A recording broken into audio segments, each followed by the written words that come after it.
We are reading this Japa book, Nine Keys to Chanting, and we are in the fourth chapter now.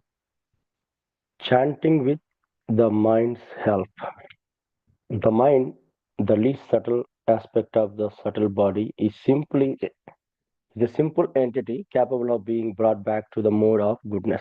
If we wish to control the mind during japa, we need to simplify its function, separating it from the influence of passion. The second key, listen to just one mantra. We are about to begin chanting. We know that Krishna's name is so powerful that it destroys all sinful reactions, sarva papa kshaya, and that one who chants even a single name of Krishna becomes the topmost human being. Ekabara Krishna Nama Sei Puja Shrestha Sabhakhara. We also understand the mind's nature and that inattention is our great obstacle. How, we wonder, can we capture the racing mind and focus it on the holy name?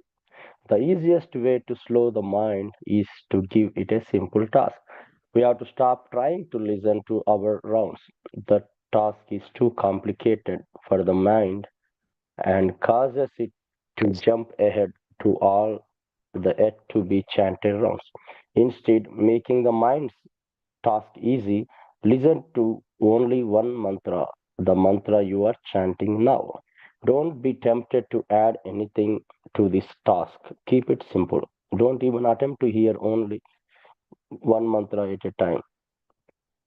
This will push the mind to think of the future, demanding to know how long we plan to hold it captive. Keep the mind task simple, and gradually the mind will act simply.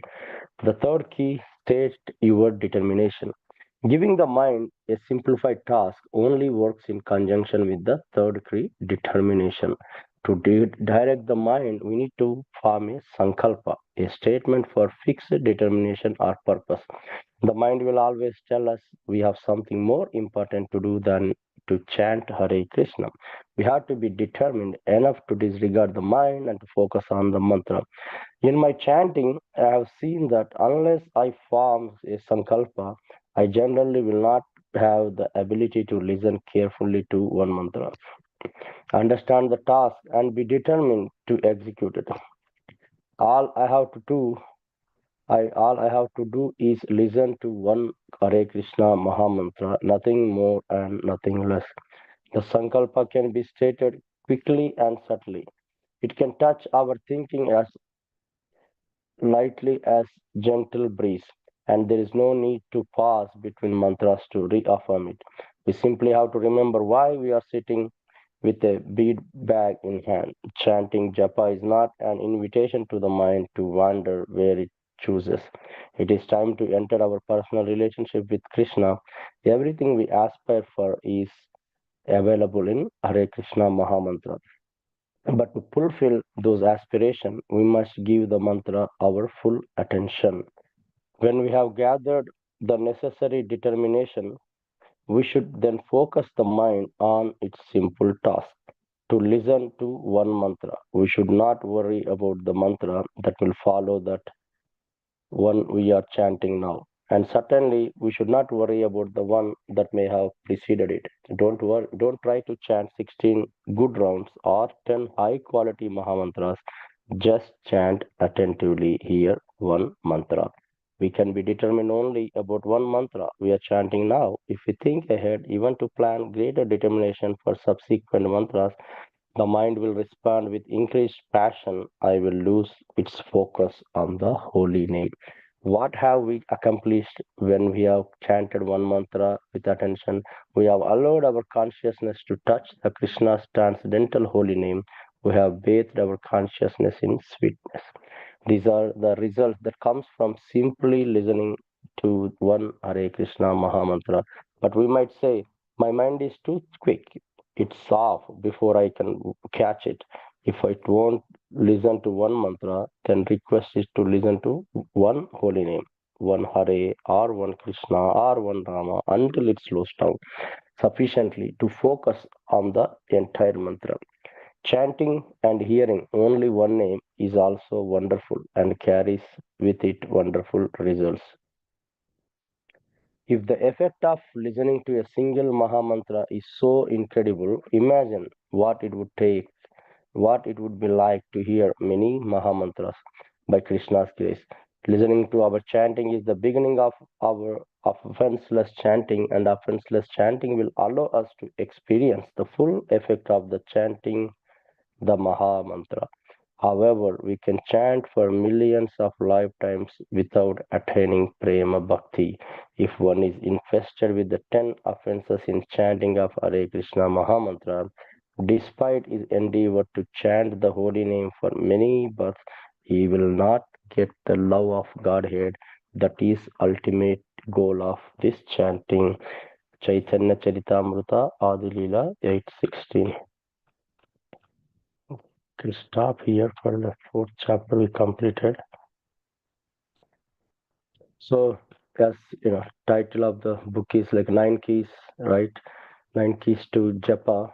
So far, in the chapter 3, we read about the functional nature of the mind, how mind, you know, uh, frowns provides the sense of a duality to help the false ego to maintain our illusionary senses of being Lord in the world, and everything what mind does is a sankalpa or vikalpa or accept and rejection.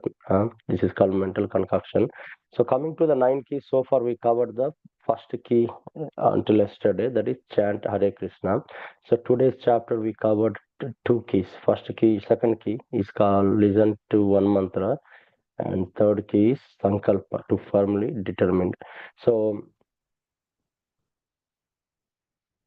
first key is essential because the willingness to chant, based on initial stage of shraddha, and this chanting of Krishna names is carried out, throughout one's devotional life, regardless one's level of spiritual attainment. Whereas the, keys 2 to 5 help us to move through the stage of another vibhuti. So coming to today, right, we need to chant with the help of mind, and as mind is, subtle aspect of the subtle body, we need to make sure that always mind is in a mode of goodness. But mind wanders, and if we are more passionate, and I think that's what it complicates.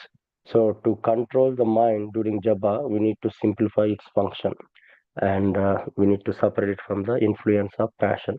So that's where the second key is listen to just one mantra. So the easiest way to slow down the mind is to giving a simple task, and also makes the mind task easy. So we don't want to complicate, we don't want to think about next mantra or next round, or what's our plan for chanting or other things. So we're saying that just keep the task of mind simple, and only chant one Mahamantra at a time, fully focus on it. And it also says even mind doesn't slow down just for one Mahamantra. We can even focus on only one holy name, either Hare or Krishna or Rama at a time, until mind, comes to uh, slow down. Mind comes to slow down. And the third key is stating your determination. So to direct mind, we need a form a sankalpa, and that sankalpa is like a fixed or statement of determination or purpose.